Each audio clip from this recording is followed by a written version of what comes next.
আসসালামু আলাইকুম রহমতুল্লাহ। চলেন আপনাদের সাথে একটু বক বক করে নিই। এখন থেকে নিয়মিত এই চ্যানেলে আপনারা আমার বক বক পাবেন। আনিস ইয়ংপুলা কইল, স্যার আমার একটু সময় দেন, কি আর করবো, রাজি হয়ে গেলাম। আর আপনারা এই চ্যানেলটা কি যে সাবস্ক্রাইব করে নিন। পুলার উদ্দেশ্য ভালো আছে। যাই হোক, আমার টপিক দিছে আরবিকের লেগে আন্তর্জাতিক ভাষা হইল না। এর কথা হইল, পৃথিবীর সবচেয়ে পঠিত বই হলো কুরআন, তার ভাষা আরবি। আখিরাতের ভাষা আরবি, রাসূলের ভাষা আরবি। তাইলে আরবিকের লেগে আন্তর্জাতিক ভাষা হলো না। প্রথমত হের কথায় যুক্তি আছে। পরের কথা হইল, যারা ইংরেজিকে আন্তর্জাতিক ভাষা বানাইছে তারা তো আর হের কথার মতো ভাবে নাই।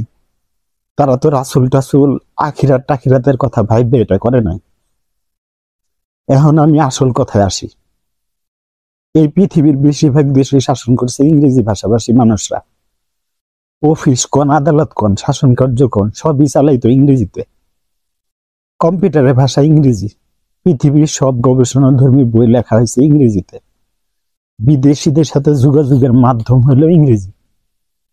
এভাবে বলা হয় যারা ভালো ইংরেজি পারবে তারা ভালো চাকরি পাবে। এইভাবে ইংরেজির গুরুত্ব ছড়ানো হয়েছে। এগুলো সব ইংরেজি ভাষাভাষীদের পরিকল্পনা। একটা কথা খেয়াল করেন, পৃথিবীর সবচেয়ে বেশিরভাগ মানুষ কথা বলে ম্যান্ডারিন ভাষায়, এটি চায়নার ভাষা, অথচ তারা ইংরেজিকে পাত্তাই দেয় না। এই চাইনিজরা তাদের ভাষার প্রতি খুবই শ্রদ্ধাশীল।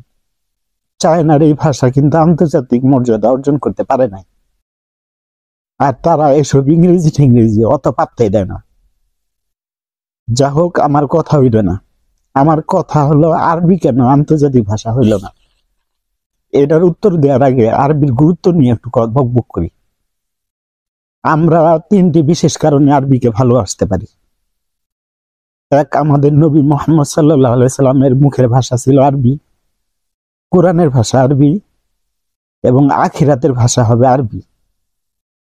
এই দৃষ্টিকোণ থেকে আরবিকে ভালোবাসা ইমানেরই একটা পরিচয় হতে পারে। আবার নিজের মাতৃভাষার প্রতি ভালোবাসা থাকা, এটাও ইমানেরই একটি পরিচয়। যেমন আমাদের মাতৃভাষা বাংলা, এটার প্রতি ভালোবাসা থাকা, শ্রদ্ধা থাকা, এটা ইমানেরই একটা পরিচয়। প্রত্যেকে তার নিজের দেশের ভাষার প্রতি শ্রদ্ধাশীল হবে, এটা স্বাভাবিক। তবে উপরের কথাগুলো খুবই গুরুত্বপূর্ণ। সম্ভবত এ কারণে সে আমাকে এই টপিক দিছে বকবক করার জন্য। 2 নম্বর পয়েন্ট হলো, আমরা আরবিকে ভালোবাসতে পারি উপরে সেই 3টি কারণে। এটা আমার যেটা মনে হয়, ইংরেজি ভাষা আন্তর্জাতিক হোক আর জাতীয় হোক, সেটা দেখার বিষয় মুসলমানদের না। মুসলমানদের আন্তর্জাতিক ভাষা আরবি, এটাতে অবাক হওয়ার কিছুই নাই।